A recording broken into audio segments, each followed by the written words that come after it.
Look at the book of Matthew, chapter 11, verse number 28. Matthew, the 11th chapter, the 28th verse. Come unto me, all ye that labor and are heavy laden, and I will give you rest. Now, if you look at the context of that scripture, which has been abused, a lot of pastors have bastardized that scripture.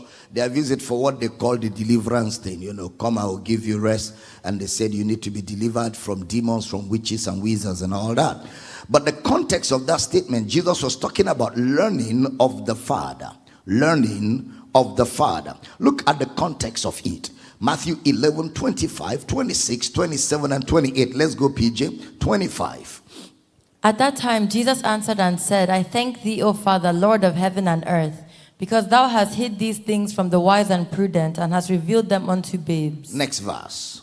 Even so, Father, for so it seemed good in thy sight. You've revealed them unto babes. Even so, Father, for so it seemed good in thy sight. 27 and 28. All things are delivered unto me of my Father, and no man knoweth the Son but the Father. Neither knoweth any man the Father save the Son, and he to whomsoever the Son will reveal him. Next verse.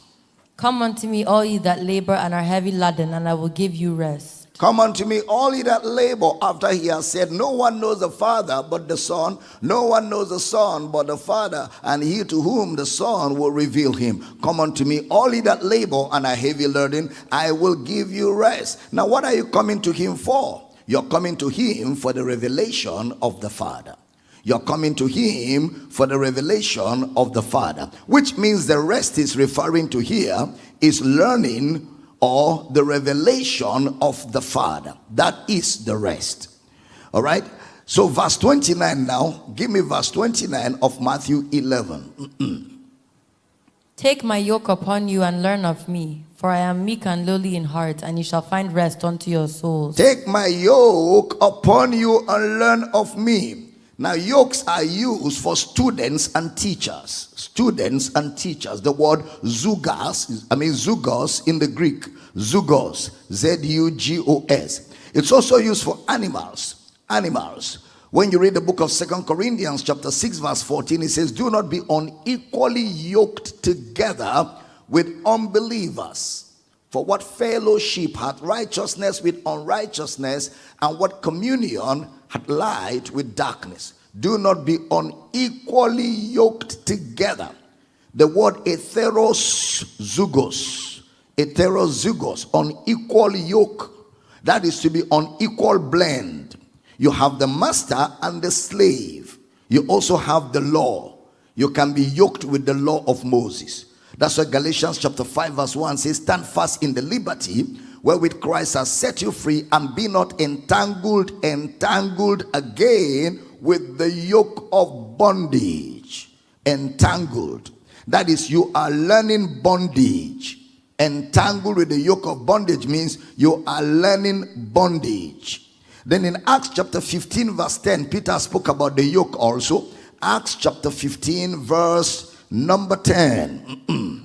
Now therefore, why tempt ye God to put a yoke upon the neck of the disciples, which neither our fathers nor we were able to bear? To put a yoke on the neck of the disciples. Now nothing is wrong with the yoke, but which our fathers, neither we nor our fathers were able to bear.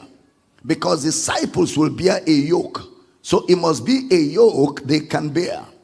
Disciples will bear a yoke. Now, a yoke simply means responsibility that comes by association.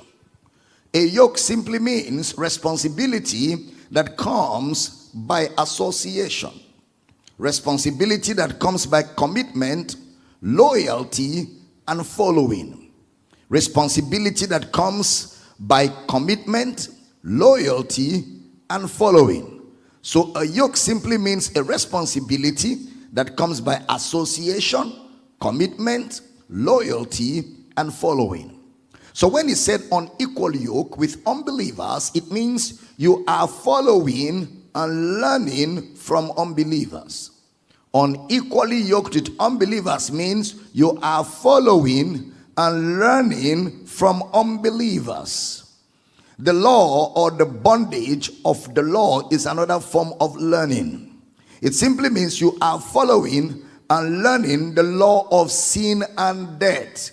Stand fast in the liberty wherewith Christ has set you free, and be not entangled again with the yoke of bondage. Stop following and learning the law of sin and death.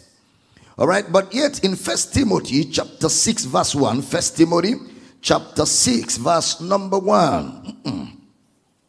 Let as many servants as are under the yoke count their own masters worthy of all honor, that the name of God and his doctrine be not blasphemed. So the yoke refers to relationship of obedience, a relationship of obedience, accountability, instructions, and all of that. Obedience, accountability, instructions.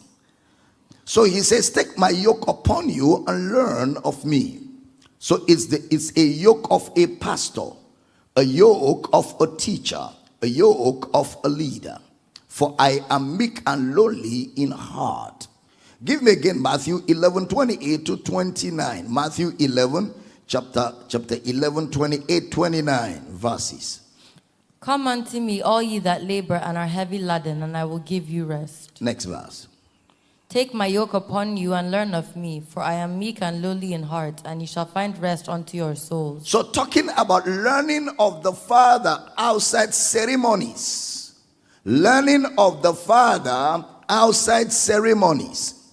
Outside, systems of the law of sin and death.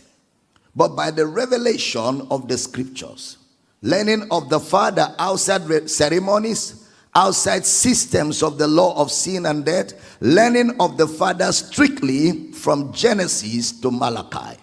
Learning of the Father strictly from Genesis to Malachi. So it's not a text for deliverance or a deliverance session in quote. The text here is learning of the Father, and that's the yoke, and that's the burden. My burden is light. So there's a burden and a yoke to bear. There's a burden and a yoke to bear in discipleship.